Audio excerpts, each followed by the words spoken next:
The Comanche woman sat caged in the town square like a wild animal, her dark eyes scanning the crowd that had gathered to gawk at what they called a savage.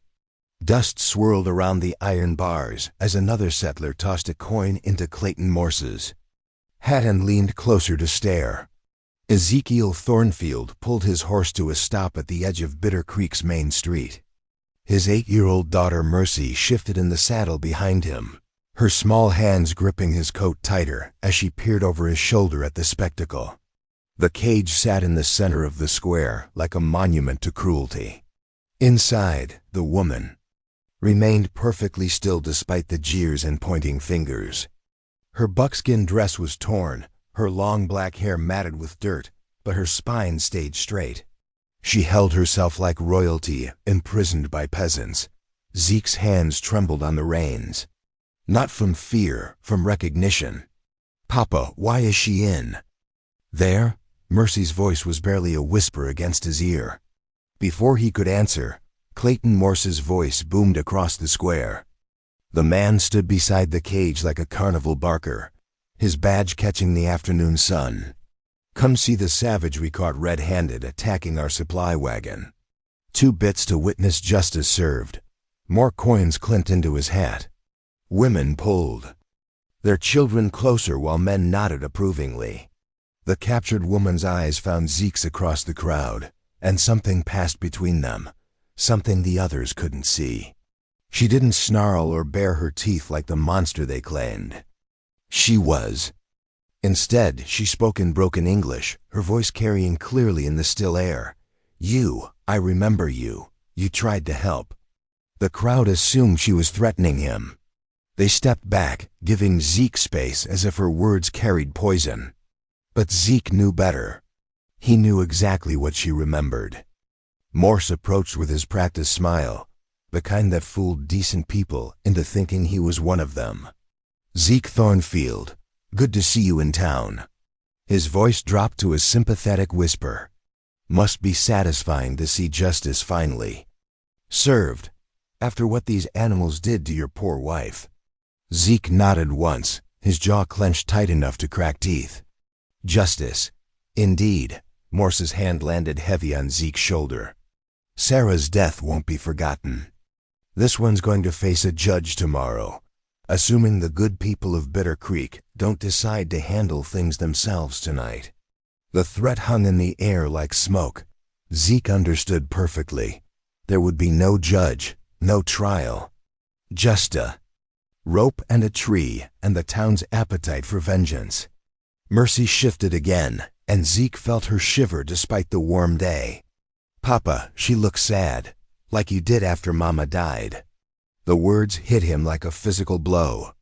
He turned his horse toward the saloon without another word to Morse, needing distance from the cage and the woman inside it who remembered things that could destroy his carefully constructed grief. The saloon buzzed with talk of the capture. Men who'd never faced anything more dangerous than a stubborn cow spoke of savage raids and frontier justice. Zeke nursed his whiskey and listened, his stomach turning with each embellished tale. An old drunk named Pete leaned against the bar, his words slurred but his eyes sharp. "She wasn't attacking that wagon, you know. Saw the whole thing from the ridge. She was following it, desperate-like. Kept crying out some name, Kaya, I think, over and over." The other men ignored Pete's ramblings, but Zeke's attention sharpened. He bought the drunk another whiskey and listened as Pete described the real scene. No attack, no violence. Just a woman tracking a wagon with the desperation of someone who'd lost everything. That evening, Zeke tucked Mercy into bed at the boarding house. She was quiet, her young mind wrestling with things children shouldn't have to understand. The lady in the cage looked like she was missing someone important. "What makes you say that?" Her eyes. They had that empty look you get sometimes when you think about Mama. Zeke's throat tightened. His daughter saw too much, understood too much. The world had forced her to grow up too fast, just like it had forced him to become someone he barely recognized. He waited until the town settled into sleep before making his move. The streets were empty except for the occasional drunk stumbling home. No guards watched the cage. Why would they? Where could she go in hostile territory, weak from days without proper food? His boots made no sound on the dusty ground as he approached. The woman sat in the center of the cage, her back against the bars, staring at the star-filled sky. She didn't look at him when he knelt beside the lock. Why? Her voice was barely a whisper. Zeke's hand stilled on the metal. Because it's right. She spoke the word like she was tasting something bitter. Your people do not know this word. The lock clicked open. As he lifted the cage door, she grabbed his wrist with surprising strength. Her fingers were like iron bands around his arm. The children, she whispered urgently. They have the children. Kaya is my brother's son. They took him. Zeke's world tilted. He'd thought he was saving one woman. Now he understood the true scope of what he'd stumbled into. Children, stolen children. And somewhere in the darkness, his own daughter slept peacefully, unaware that her father had just stepped into a war he might not survive. The woman released his wrist and crawled from the cage, her movements careful and deliberate. She stood slowly, testing her legs, then looked at him with eyes that held depths he couldn't fathom. My name is Ayana, she said simply. Zeke. He glanced toward the boarding house where Mercy slept. We need to go, now. She nodded and followed him into the shadows. Two unlikely allies bound together by circumstance and a shared understanding of loss. Behind them, the empty cage sat, like an accusation in the moonlight, waiting for dawn to reveal what they'd done. Dawn broke like a wound across the horizon as they fled Bitter Creek. Ayana moved beside, Zeke's horse with the steady pace of someone who'd learned to measure distance in survival rather than miles. Her legs shook with each step, days of captivity, having stolen her strength, but she never faltered. Mercy rode behind her father, her small arms wrapped tight around his waist. She kept glancing at the Comanche woman, curiosity warring with the fear that had been bred into her bones. Every child on the frontier knew the stories. Every child learned to look over their shoulders. But this woman didn't match the monsters. From those tailies, the sun climbed higher, turning the scrubland into a furnace. Zeke's shirt stuck to his back with sweat, and his horse's breathing grew labored. They needed water. They needed rest. They needed to put more distance between themselves and the town that would soon discover their crime. Ayana raised her hand, and Zeke pulled his horse to a stop. She pointed toward a cluster of rocks that looked no different from any other to his eyes. Water, she said simply. They followed her to a hidden spring that bubbled up from the earth.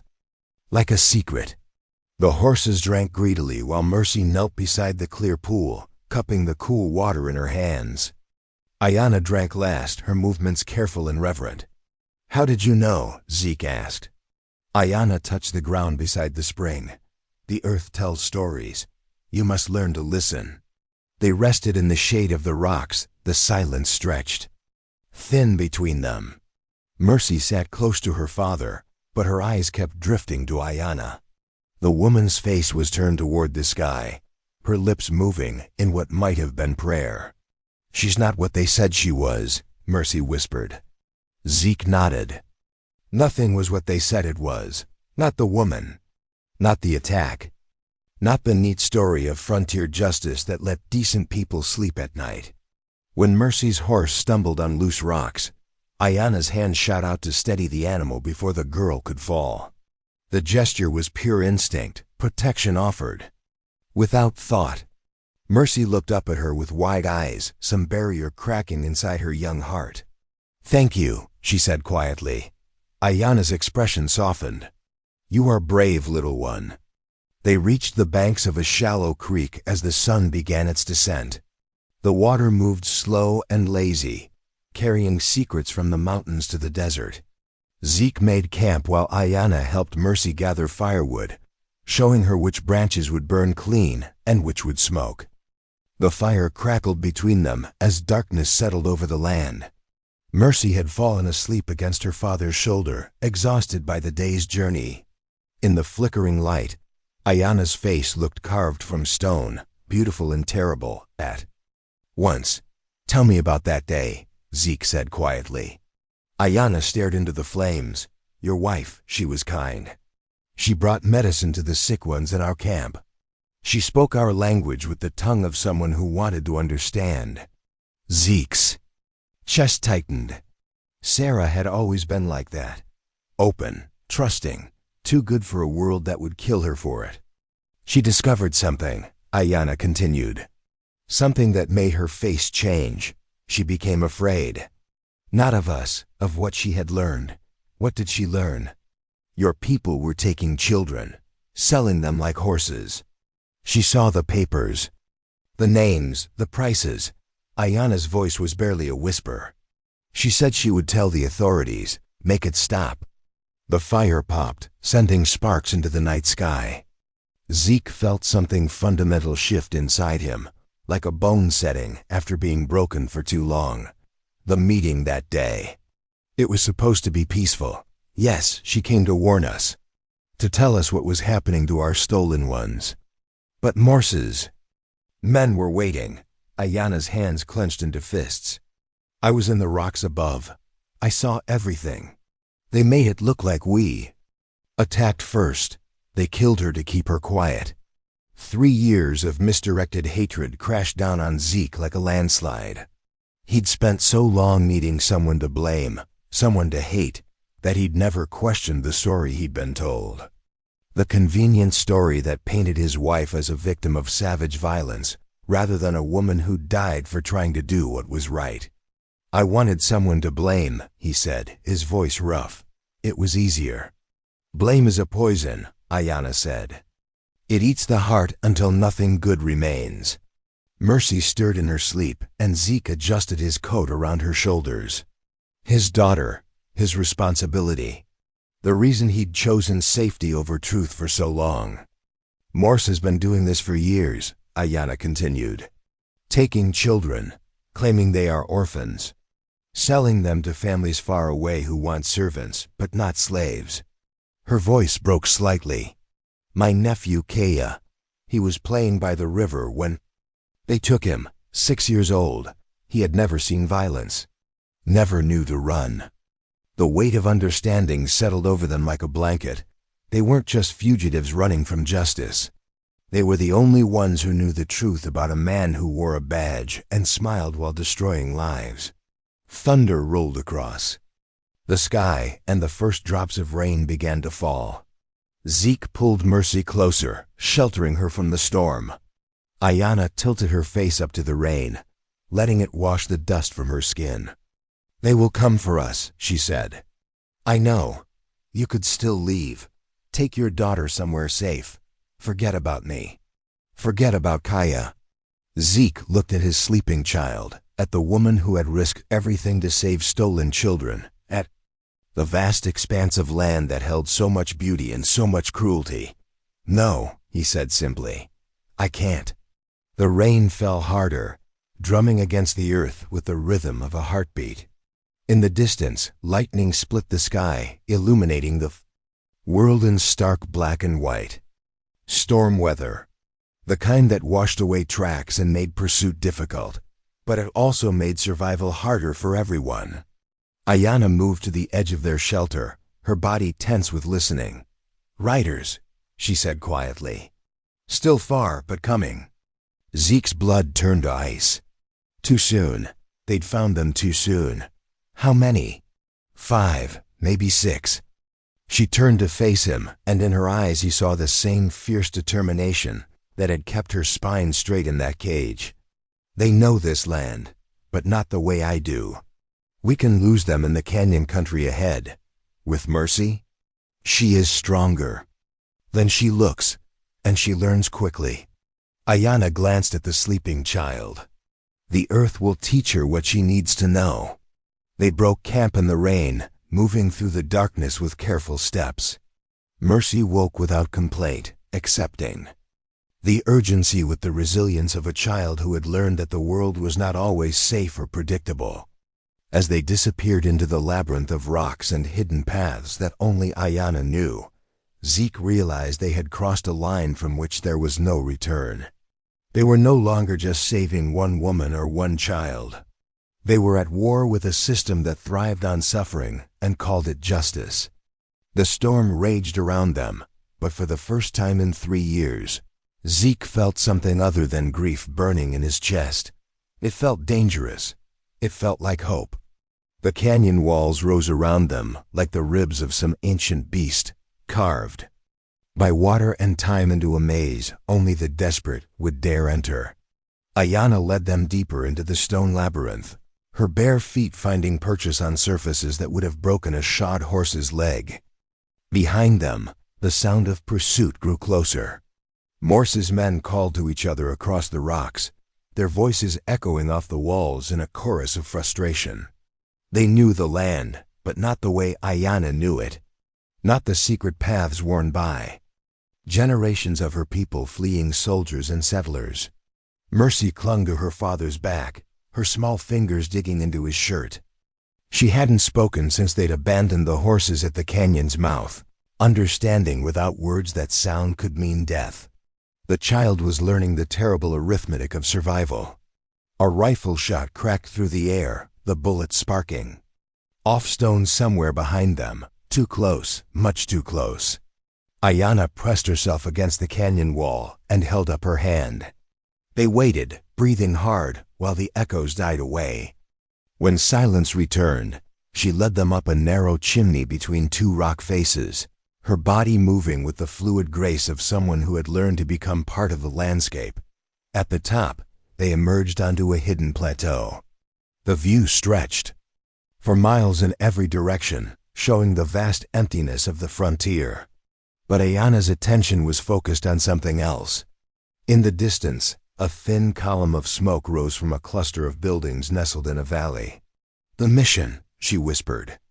Zeke pulled out his spyglass and focused on the compound below.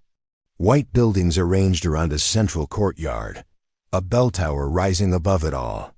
And in the yard, small figures moving in neat lines, children, dressed in identical white clothing, their movements mechanical and lifeless. "There," Ayana breathed. "Kaya." Through the lens, Zeke saw a boy of perhaps 6 years old, his black hair cropped short, his buckskin replaced with the uniform of civilization. The child moved through the routine of his captivity with the broken acceptance of someone who had learned not to hope. "How many?" Zeke asked. 12. Maybe 15. Ayana's voice was steady, but her hands shook. "All stolen, all lost." A woman emerged from the main building, her gray dress and white collar marking her as one of the religious. She moved among the children with the proprietary air of someone who owned what she surveyed. When she looked up toward the plateau, it was as if she could see them watching. She raised her hand and waved. The gesture was casual, almost friendly, but it carried the weight of certainty, the confidence of someone who had been expecting visitors. Someone who knew they were coming. "She sees us," Mercy whispered. Ayana's expression hardened. "She has been waiting." They made their way down the hidden path, leaving the plateau behind. The mission bells began to toll as they approached, their bronze voices carrying across the valley like a funeral dirge. By the time they reached the compound gates, the woman was waiting for them. Sister Margaret was younger than Zeke had expected, her face unlined, but her eyes holding the kind of hardness that came from years of justified cruelty. She smiled. When she saw them, the expression warm and welcoming and completely devoid of truth. "Mr. Thornfield," she said, as if greeting an old friend. "I've been expecting you." The casual use of his name hit Zeke like a physical blow. She knew who he was, had known he was coming. The trap had been baited and set long before they'd arrived. "Sister," he said carefully, "please come in, all of you. The children are at their lessons, but I'm sure they'd be delighted to meet." Visitors. Her gaze lingered on Mercy, assessing her with the calculating look of someone pricing livestock. Such a beautiful child, so well behaved. The mission interior was sparse but clean, decorated with crosses and biblical verses painted in neat script on the walls. The children sat in rows, their voices rising in unison as they recited lessons in English. Their native tongues had been scrubbed away along with their names and their heritage. Kaya sat in the front row, his small hands folded in his lap. When he saw Ayana, his face lit up with recognition, but the joy was quickly replaced by fear. He glanced towards Sister Margaret, then back at his aunt, his young mind warring between love and learned obedience. "Kaya," Ayana whispered. The boy's lips moved, forming words in Comanche, but no sound came out. Sister Margaret's smile never wavered, but her hand moved to rest on the child's shoulder. The gesture was gentle, maternal, and utterly possessive. "We prefer Christian names here," she said pleasantly. "The children find it easier to adapt when they leave their old identities behind. This little one is called Matthew now." "His name is Kaya," Iana said, her voice carrying the edge of a blade. His name was Kaya. Now he's being prepared for a better life, a civilized life. Sister Margaret's fingers tightened on the boy's shoulder. "I have families back east who are eager to provide good homes for children like him. Respectable. Families who will teach them proper values and Christian virtues." The words hung in the air like smoke from a poisoned fire. Zeke understood now. This wasn't rescue, this was commerce. The mission was a way station, a place to break the children's spirits before selling them to the highest bidder. "My wife discovered this place," he said quietly. "Sarah was a lovely woman, so compassionate, so concerned about the welfare of these poor savage children." Sister Margaret's voice carried false sympathy. Unfortunately, she couldn't understand that we were helping them, saving them from lives of brutality and ignorance. She was going to expose you. She was going to destroy a work of mercy, force these children back into lives of squalor and violence. The sister's mask slipped slightly, revealing the fanatic beneath. "Clayton helped me see that sometimes we must make difficult choices to protect the innocent." Mercy pressed closer to her father, sensing the danger that filled the room like incense. The other children continued their recitation, but their voices had taken on the hollow quality of prayer offered without faith. "She had to be stopped," Sister Margaret continued. "The raid was regrettable but necessary. Sometimes God requires us to use imperfect tools to accomplish His perfect will." The admission hung between them like a confession, offered to the wrong priest. Zeke felt the last of his carefully constructed illusions crumble into dust. His wife hadn't died because of savage violence. She'd died because she'd tried to save children who needed saving. Hoofbeats echoed from the courtyard outside. Clayton Morse's voice carried through the windows, calling orders to his men. The trap was closing, the walls of the mission becoming a prison for all of them. "You have a choice, Mr. Thornfield," Sister Margaret said, her voice regaining its false warmth. "Take your daughter and leave. Forget about the savage woman. Forget about these children. Live quietly and safely, and no one needs to know you were ever here." Mercy looked up at her father, her young face grave with understanding. She knew what was being asked. She knew what was at stake. "And if I refuse, then you'll share the fate of all those who stand against God's work." Sister Margaret's smile was beatific. "The choice is yours, but choose quickly. Clayton isn't known for his patience." Outside, the mission bells began to toll again, marking time that was running out. The children's voices rose higher, their recitation becoming a chant that filled the air with the sound of spirits being methodically broken. Zeke looked at his daughter, at the caged children, at the woman who had risked everything to save her. "Nephew," the weight of decision pressed down on him like a stone. Mercy reached up and took his hand. "Mama would want us to help them, Papa. You know she would." The words cut through him clean as a blade. His wife's voice, speaking through their daughter's lips. The truth he'd been running from for 3 years finally cornered him in this place. Of broken children and justified cruelty. He squeezed Mercy's hand and faced Sister Margaret. "Then I guess we're all going to find out what God really thinks about your work." Sister Margaret's smile faltered at Zeke's words. The mask of Christian charity slipped, revealing the calculation beneath. Outside, Morse's boot struck the mission steps with the rhythm of inevitability. "You're making a terrible mistake," she said quietly. Zeke looked at the children in their neat rows, their voices still rising in mechanical prayer. At Kaya, who watched his aunt with eyes full of longing and fear. At his own daughter, who had learned to be brave in a world that punished the innocent. "No," he said. "I'm done making mistakes." The mission door burst open, and Clayton Morse filled the frame. His badge caught the light filtering through the windows, that same false gleam of authority that had fooled decent people for too long. Behind him, 3 men with rifles took positions around the room. Zeke Thornfield. Morse's voice carried the weight of judgment. "You've led us quite a chase." The children's recitation faltered, then stopped entirely.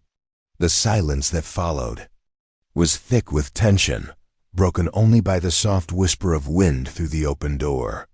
Kaya's small hand moved toward Ayana, then stopped, trained obedience warring with desperate love. "Let the children go," Zeke said. Morse laughed, the sound harsh in the sacred space. "These children are exactly where they belong.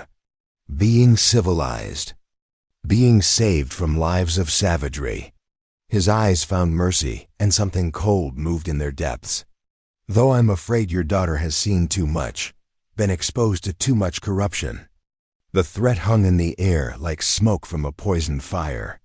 Zeke understood perfectly. There would be no walking away. No quiet disappearance. Too many truths had been spoken. Too many secrets laid bare. "You killed my wife," Zeke said. "I protected the mission. Protected the work we do here." Morse's hand rested on his gun. Sarah couldn't understand the greater good. Couldn't see that sometimes we must make hard choices to save the innocent. She was innocent. She was naive. And naivety is a luxury we can't afford on the frontier. Morse stepped closer, his men flanking him. "But you understand hard choices, don't you, Zeke? You've got a daughter to think about, a future to consider." The words were honey poured over poison. One last chance to choose safety over truth. To walk away and pretend he'd never seen the caged children, never heard the confessions, never learned that his wife had died for trying to do what was right. Ayana's fingers moved in the dirt beside her feet, tracing symbols that meant nothing to the white men but everything to the children who still remembered their true names. The gesture was subtle, almost invisible, but Kaya saw it. His eyes widened with understanding. "Take your daughter and go," Morse continued. "Forget about the savage woman. Forget about these children. Live quietly, and no one needs to know you were ever here." Mercy stepped forward, her small hand finding her father's. "Papa, what would Mama do?" The question cut through all the careful calculations, all the fears and compromises that had kept him quiet for 3 years. Sarah's voice seemed to whisper in the mission's rafters, clear as prayer, strong as truth. "She'd save them," he said quietly. "All of them." Morse's face hardened. "Then you've made your choice." The world exploded into motion. Ayana's hand shot up, throwing dirt into the nearest gunman's eyes. The children scattered, their neat rows dissolving into chaos. Kaya dove toward his aunt, his small body moving with the desperation of someone who had learned to survive. But Zeke wasn't running, not this time. He grabbed Sister Margaret's ledger from her desk, the one that contained all the names, all the prices, all the evidence of years of trafficking dressed up as charity. The paper felt heavy in his hands, weighted with the truth that could destroy them all. "The territorial marshal," he said, his voice carrying over the chaos. "He's got family back east, family who'll be very interested in these records." Morse's Face went pale. You don't understand what you're doing. I understand perfectly. Zeke pulled Mercy close, shielding her with his body. I understand that you're finished. The standoff stretched like a held breath. Morse's men had their weapons drawn, but they were outnumbered by children who had suddenly remembered how to be wild, how to fight, how to run. Ayanna had reached Kaya, her arms wrapped around the boy who had almost forgotten her name. The other children pressed close, their white uniforms stained with dirt and hope. For the first time in months, maybe years, they looked alive. The canyon, Ayanna said quietly. There's another way out. Sister Margaret's voice rose in fury. You're destroying God's work. These children need to be saved. They need to be free, Mercy said, her young voice carrying the weight of absolute certainty. The mission bells began to toll again, but this time they sounded different. Not like a funeral dirge, but like a celebration. Like the sound of chains breaking. They moved as one toward the back of the mission, toward the hidden path that would lead them to safety. Morse shouted orders, but his men hesitated. Something about the sight of children running toward freedom gave them pause. The territorial marshal arrived as they reached the canyon's edge. His badge was real, his authority untainted by greed or false righteousness. The evidence in Zeke's hands would be enough to end Morse's reign of terror, to close the mission's doors forever. 6 months later, Zeke's ranch had become something he'd never expected. A sanctuary. A place where travelers of all backgrounds could find shelter from the storms of a changing world. Ayanna visited regularly, bringing Kaya to play with Mercy. The boy had remembered his name, his language, his laughter. He and Mercy chased chickens in the yard, their voices mixing English and Comanche in the universal language of childhood. You saved us, Ayanna said one evening, watching the children play in the golden light of sunset. We saved each other, Zeke replied. The sky painted itself in shades of hope, and for the first time in years, the frontier felt like home. Not because it was safe, but because it was right. Because sometimes the choice between civilization and savagery wasn't about race or culture, but about the simple decision to protect those who couldn't protect themselves. Mercy's laughter rang across the yard, pure and bright as water from a hidden spring. In that sound, Zeke heard his wife's voice, her approval, her love. The past couldn't be changed, but the future could be built on the foundation of hard choices and harder truths. The ranch stood solid against the endless sky, a testament to the possibility that even in the cruelest places, compassion could take root and grow. A place where the word savage had lost all meaning, replaced by something better, something true. Family. And that is all to the story for now. Please let me know where you are tuning in from. Perhaps we will create a story there. Consider liking this video and subscribing to our channel. And if you enjoy our content, click this video on your screen. I promise you, it's worth watching. See you tomorrow.